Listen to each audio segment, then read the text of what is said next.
Եվ նրան հաստատեցիր երանական դրախում։ Արու երեք ստեղծեցիր նրանց և օգնեցիր ասելով. «Աճեցեք, բազմացեք և կրկին երկիր և ուտեցեք դրանց»։ Եվ առնչում առաջում են քեզ Տեր, օրհնի նորատեսակ բոլոր ընտանիքների, ինչպես օրհնեցիր մեր նախահայրերի և նախավայրերի։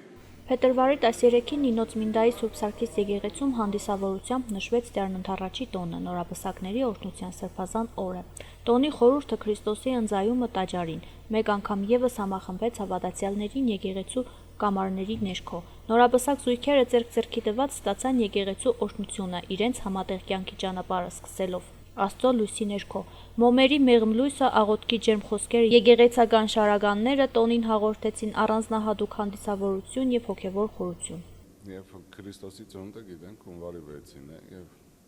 40 օրեկան մանուկ փոքրիկ Հիսուսին տաճար տարան ընծայելու։ Հրեական օրենքի համաձայն պիտի երբ որ երեխան ծնվում էր տանային տաճար եւ ընծային տաճարին, հա, մանավանդ երբ որ դա լինում էր ավակ արու երեխա։ Եվ մանուկ Հիսուսին տաճար տարան, որտեղ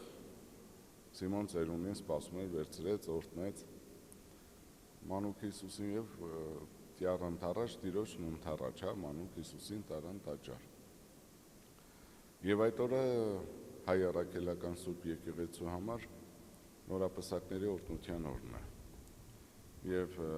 13-ին երեկոյան նախատոնակն է, ինքը 14-ին է։ Կարգը եկեղեցում ստանան օրհնություն, նոր կազմած իրենց ընտանիքը, որ ավելի շնորհով լցվի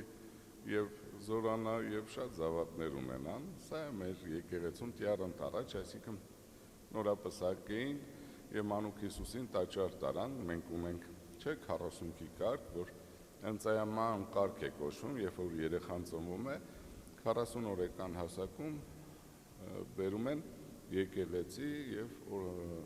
ընծայման կարգ են կատարում, հա, մինչեւ մկրտություն։ Սա է որ մեր ժողովուրդը իմանա, տեղյակ լինի եւ իրենց մասնակցությունը բերեն եւ մեր աղոթքն է թող Աստված օրհնի բոլոր մեր նորապսակներին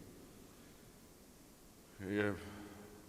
երջանիկ լինեն իրենց կյանքում, փոխադարձ ըմբռնումով եւ Աստծո ներկայությամբ։ Այնուհետև տոնական մթնոլորտը շարունակվեց եկեղեցու պագում, որտեղ մեծ շուքով նշվեց Տերն Ընդառաջը, վառվեց ավանդական խարույկը, որի շուրջ հավաքված հավատացյալները պահպանեցին դարերի խորքից եկած գեղեցիկ սովորությունը։ Խարույկի կրակը դարձավ սիրո, ջերմության եւ նոր կյանքի խորհրդանիշ։ Երգն ու ժպիտը միախառնվեց ձմեռային ցուրտ երեկոյին, վերածելով այն լույսի ու հավատքի լուսավոր տոնի։